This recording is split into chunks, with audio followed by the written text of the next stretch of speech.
Okay. Uh-huh. Okay. Sounds good. Right.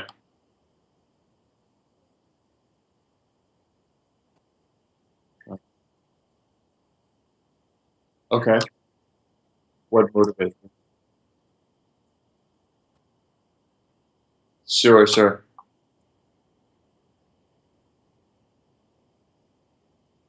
Okay.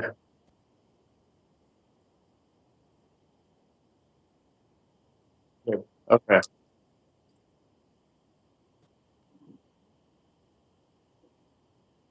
Okay.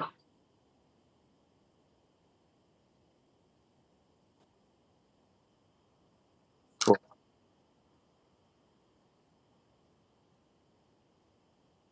Fair enough. That's funny. Yeah.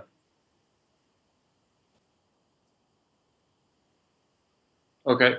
My name is Robert Nason. I'm an assistant professor of management at Concordia University.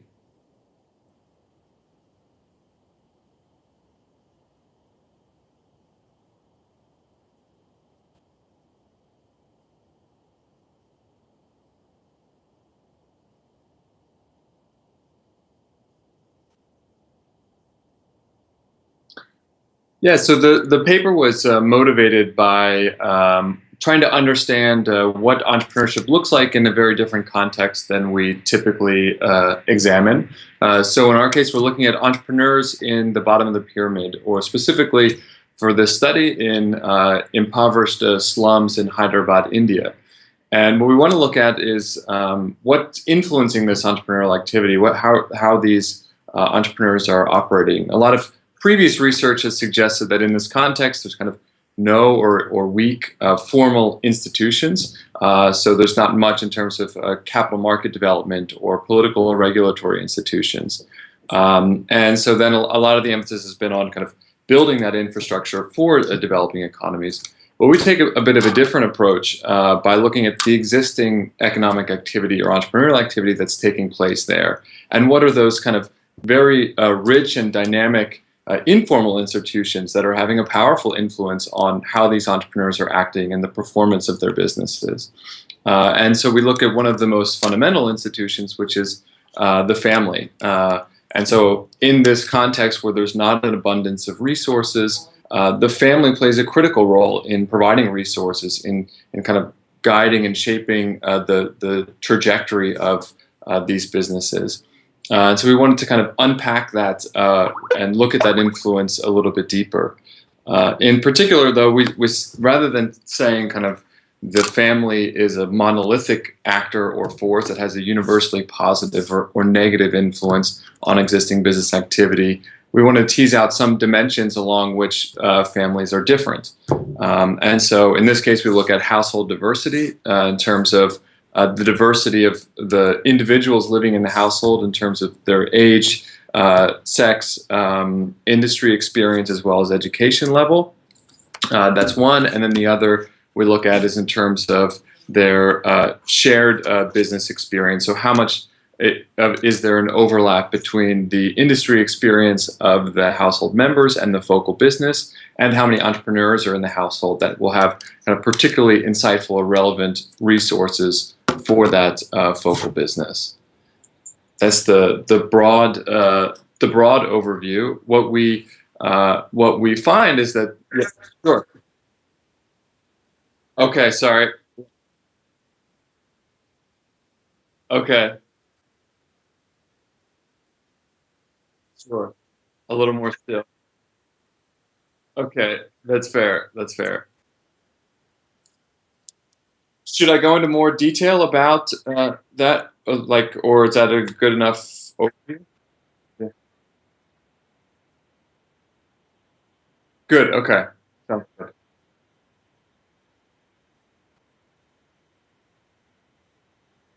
Sure. Yeah, absolutely. So the way in which we found the data was that it was data collected by the development economists, that have really rich databases. They're looking at more macro issues of does microfinance work and that kind of thing. And we wanted to look more on the household and firm level. So we're asking different questions. But we found this data set that was collected in 100 slums in Hyderabad, India. In these slums, households were randomly selected, and detailed questions were asked to the person the woman in the household primarily responsible for household finances, and she answered detailed questions about every single person in the household. So what's their age, education level, lots of questions about the household finances and activities, and then if they had a business or not. And if they had a business, there was questions around the performance of that business. And it gave kind of really rich insight. There's about 6,000 households. We narrowed it down to only looking at those that had businesses for this study, which is about 1,300. And so it gave us a nice way to look at that kind of family level household information and link it with the businesses that are operating inside of that household. Sometimes it's just one, and in a few cases there were multiple businesses in the same household.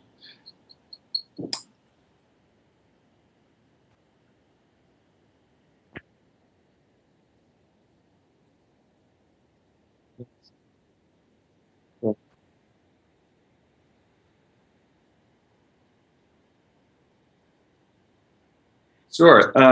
What we found in analyzing the data was that, and what we argued theoretically is that a little bit of diversity, household diversity, is a good thing. That in this context, you need creativity in order to stimulate performance. You can't rely on kind of valuable or these abundant use of resources. And so you need creativity to make the best out of the resources that you have at hand. So a little bit of creativity comes with more household diversity. So you have different perspectives that allow you new insights and new ways to think of using resources. However, what we suggest and kind of draw attention to is that unfettered creativity can also be detrimental. That you can have too much diversity, which will lead to kind of perhaps too many voices, and can even lead to relational or emotional conflict within the family, and this can be detrimental. So a little bit of diversity is good. Too much diversity is bad, and so the optimal level for performance is household diversity at a moderate level. In terms of shared business experience, we argued similarly that a little bit of shared business experience is good. A lot of, especially bricolage literature in this context, has suggested that, has kind of emphasized the role of creativity, and so we know quite a bit about that. But less emphasis has been given to the importance of routinization, and so what we suggest is that with increased shared hold on, I want to say that again. Okay, with increased. Okay, start again. Okay, what we found in terms of shared business experience is that also a little bit of shared business experience is good. That there are benefits to kind of household economies of learning. As you have more individuals that participate in the same industry, they can add particularly relevant insights. And same with business owners. If you have more business owners, they've gone through the process, they understand the problems and challenges with operating a business and can share that with other household members that own businesses. But there's also, again, a danger of too much shared business experience within the household, that you can get trapped in kind of too narrowly minded, focused only on an industry without seeing insights from other perspectives. And that can lead to a kind of a competence trap or too narrow of a focus. So again, we find this inverted U-shaped relationship between shared business experience and the performance of businesses in these households. Yeah.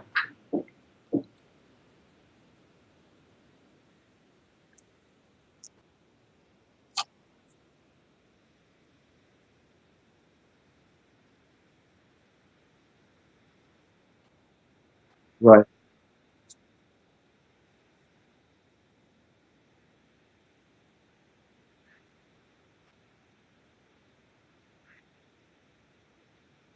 Right. So the implications of our research is first to, I mean, start to shed some insights on what's impacting the performance of businesses and entrepreneurs operating at the base of the pyramid, and showing that the family matters a lot. It's not just about the individual business, industry, or context, but what's the larger family dynamics and influences at play. I think that's important for local entrepreneurs to know and understand. It's also important for those kind of outside actors that are attempting to help and stimulate entrepreneurship in these developing economies.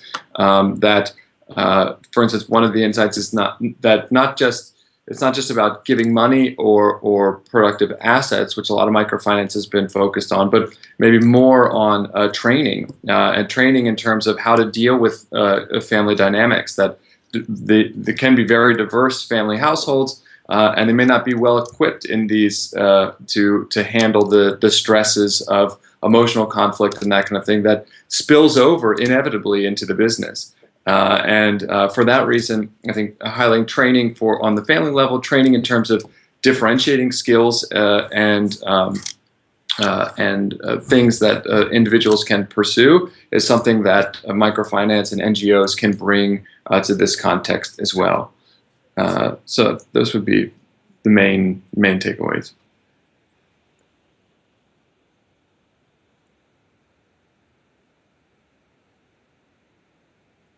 Okay.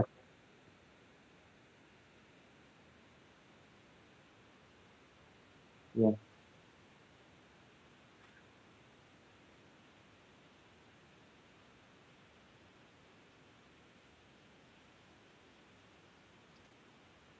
Yes.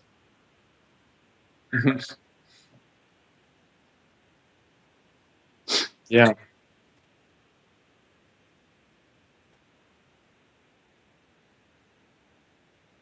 So I think certainly we need future research to kind of generalize from our particular study. I think that the influence of the family on household, that kind of overlap and the embeddedness of the family is particularly salient in this context.